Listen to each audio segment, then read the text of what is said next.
Salut, c'est Max, bienvenue sur la chaîne. Alors aujourd'hui, on va faire un rapide bilan de mon portefeuille boursier en cette fin juin 2024. Donc pour rappel, ce portefeuille, je l'ai créé au début du mois de février pour plusieurs raisons. Le premier, c'est d'être transparent avec toi, te montrer dans quelles entreprises j'investis. Ensuite, je me suis fixé comme objectif de te prouver qu'il était possible de battre le marché, donc un indice. Et donc pour ma part, j'ai choisi de battre le S&P 500. Et enfin, je me suis fixé un second objectif qui est de réaliser un rendement annualisé d'au minimum 12% par an. Donc dans un premier temps, je vais te présenter les différentes entreprises dans lesquelles j'ai déjà investi. On regardera leur performance et la performance globale du portefeuille. Et ensuite, je t'indiquerai dans quelles entreprises je vais investir mes 250 euros de ce mois-ci. Donc c'est parti. Donc pour l'instant, moi j'ai investi ici dans 4 entreprises qui sont InMode, Alibaba, Mercado Libre et Intel. Donc pour te les présenter rapidement. InMode, c'est une entreprise dans le domaine médical qui conceptionne et vend du matériel relativement novateur pour la chirurgie esthétique. Alibaba, bon, tu la connais probablement, c'est le site e-commerce numéro 1 en Chine. Mercado Libre, c'est plus ou moins comme Alibaba, c'est un site de e-commerce, mais là pour le marché sud-américain. Et enfin Intel, là le concepteur et le fabricant de microprocesseurs, donc le concurrent direct d'un Nvidia ou un AMD. Alors pour l'instant, comme on peut le voir ici sur cette colonne, je suis plutôt en moins-value sur ces différentes entreprises. Donc pour InMode, on est en moins-value de quasiment 14%, Alibaba en moins-value de moins 4,3%, Mercado Libre petit plus-value de 0,4% et Intel moins-value de 0,75%. Maintenant, si on regarde au niveau de la performance globale de mon portefeuille, ça se traduit comment? Eh bien, ça se traduit de la sorte, tac, voilà. Donc pour l'instant, depuis qu'il a été créé, le S&P 500, lui, a réalisé une croissance de quasiment un peu plus de 27% depuis février, tandis que mon portefeuille a chuté de moins 8%. Alors là, direct, tu vas me dire, bon voilà Max, ta stratégie ne marche pas du tout. Tu nous avais promis de battre le S&P 500 et en plus de faire au minimum du 12%, là tu es très loin du compte. Oui, je suis d'accord avec toi. Cependant, je tiens quand même à te le rappeler que je suis un investisseur long terme et donc ma stratégie fonctionne sur du très long terme. Donc c'est-à-dire qu'on va pouvoir commencer à voir les résultats au bout de 2-3 ans, voire 4-5 années au moins. Donc pour l'instant, on ne peut clairement rien conclure de ma stratégie. Surtout, je tiens quand même aussi à te le rappeler que le marché boursier sur du court terme, il est très volatile. C'est-à-dire que en très peu de temps, vous pouvez voir le prix de vos actions s'envoler ou au contraire s'effondrer. En revanche, sur du long terme, le prix de l'action sera corrélé à ses cash flows futurs. Donc si en gros les cash flows futurs de l'entreprise augmentent de 10% chaque année, l'action de votre entreprise devrait progresser d'elle aussi 10% chaque année. Donc voilà, c'était juste pour vous rappeler cela. Donc maintenant, par rapport à ça, qu'est-ce que je vais faire moi des 250 euros de ce mois-ci? J'ai décidé de à la fois renforcer 2 positions et d'acheter une nouvelle entreprise. Donc quelles entreprises je vais renforcer? Tout simplement celles qui ont actuellement les moins-values les plus importantes, donc qui sont InMode ici avec quasiment moins 14% et Alibaba avec moins 4%. Donc ce que je vais faire sur mes 250 euros, je vais en utiliser 125 pour renforcer InMode et Alibaba, donc 62,50 euros chacune. Et je vais utiliser mes 125 euros pour acheter une nouvelle entreprise que je vais te présenter maintenant. Et cette nouvelle entreprise, c'est Adcore. Donc Adcore, c'est une entreprise dans le domaine de l'industrie qui confectionne en fait du matériel électrique, donc principalement des câbles électriques. Et ça pour différents domaines, que ce soit pour la maison, pour la construction, pour des data centers, pour la santé, etc. Donc voilà, pour les énergies renouvelables. Donc c'est vraiment une entreprise qui est plutôt bien positionnée, je trouve, dans son secteur actuellement. Et donc là, je vais te présenter pourquoi en fait j'ai décidé d'investir dans cette entreprise. Donc dans un premier temps, on va regarder les différents indicateurs. Donc moi, ce que je recherche, déjà, j'aime bien investir dans les entreprises qui sont faiblement ou peu endettées. Parce que pour rappel, une entreprise qui est faiblement ou peu endettée, c'est une entreprise qui a très peu de chances de faire faillite. Et donc pour ce faire, moi je regarde 2 indicateurs qui sont à la fois la dette long terme et la dette nette de l'entreprise. Donc Et ce que je vais vouloir, c'est vraiment que la dette nette et la dette long terme puissent être remboursées en moins de 5 années de free cash flow. Donc si je prends ici mon free cash flow moyen au cours des 5 dernières années, qui est juste ici là, de 450 millions, on va prendre la calculette. Ces 450 millions, je vais les multiplier par 5. Ça me donne 2275, donc 2 milliards 270 millions. Ce que je vais vouloir, c'est que la dette nette et la dette long terme soient inférieures à ces 2 milliards 2. Donc pour la dette long terme, je vais ici dans le bilan comptable. Je descends à sa dette long terme, qui est ici, Total Long Term Liability, 930 millions. On est inférieur à nos 2 milliards 2, parfait. La dette nette est maîtrisée. La dette long terme est maîtrisée. Comme on peut le voir ici, l'entreprise peut la rembourser en moins de 2 années de free cash flow. Parfait. Et pour sa dette nette, il faut faire la différence entre sa valeur d'entreprise ici, 6,09, et la capitalisation boursière 5,01. Donc on est ici à 1 milliard 0,8. Encore une fois, en dessous de nos 2 milliards 2, parfait. Donc là, la dette dans son ensemble de l'entreprise est maîtrisée. Maintenant, ça c'est bien, mais ce que je veux, c'est les dirigeants de cette entreprise. Qu'est-ce qu'ils font de l'argent qu'ils gagnent? Est-ce qu'ils l'utilisent efficacement? Et donc pour ça, moi je regarde 3 indicateurs de rentabilité qui sont le ROA, le ROE et le ROIC. Et ce que je veux, c'est vraiment que ces 3 indicateurs soient d'au minimum 12%. Comme on peut le voir ici, c'est coché. Avec un ROIC ici qui tourne aux alentours des 24-25%, c'est tout simplement énorme. En gros, pour t'expliquer le ROIC, donc c'est une métrique qui prend à la fois en compte les capitaux propres et l'argent qui est issu de la dette. En gros, pour chaque euro investi, l'entreprise en récupère 24 centimes, 24-25 centimes. Donc c'est tout simplement énorme.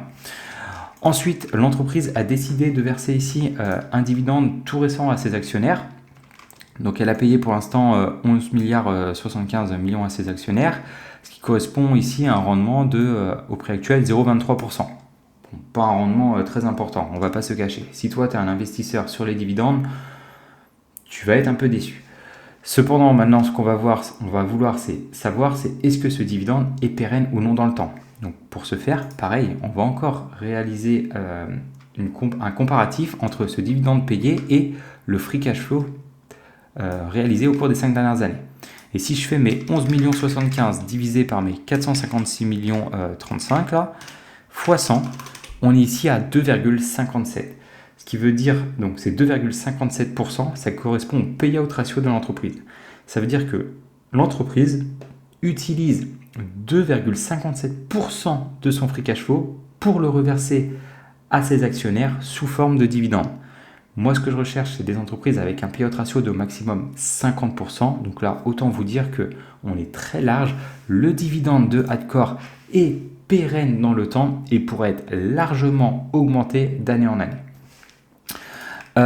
Au niveau des marges, ici des marges brutes de plus de 36%, parfait, et des marges nettes qui tournent aux alentours des 18%. Ça c'est nickel. Moi ce que je recherche vraiment c'est des marges nettes d'au minimum 10%. Ok. Maintenant, ce qu'on veut s'assurer c'est qu'il y ait toujours en fait de la croissance au sein de cette entreprise. Donc on va regarder déjà la croissance au niveau du chiffre d'affaires au cours des 5 dernières années.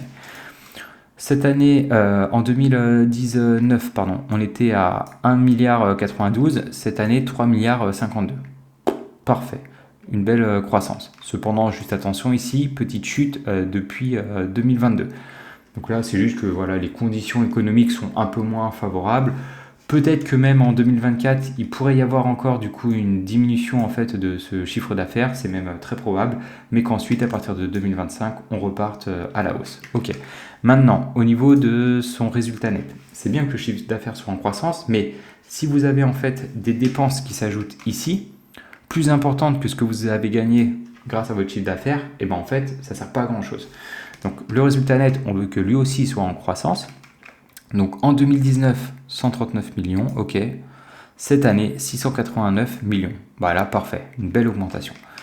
Et enfin, on va regarder au niveau du free cash flow, qui est une des métriques les plus importantes quand vous analysez une entreprise, parce que le free cash flow, c'est le sang de cette entreprise, parce que les dirigeants vont pouvoir réaliser 5 choses avec. Ils vont pouvoir distribuer les dividendes, donc chose que l'entreprise fait. Ils vont pouvoir racheter leurs propres actions.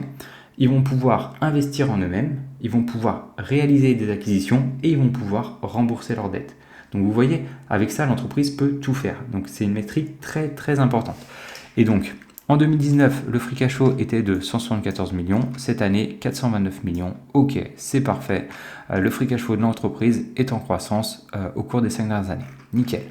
Maintenant, la dernière métrique que je vais regarder, moi, ça va être le nombre d'actions en circulation. C'est une métrique très importante parce qu'elle permet de savoir si toi, en tant qu'investisseur, tu es dilué ou non.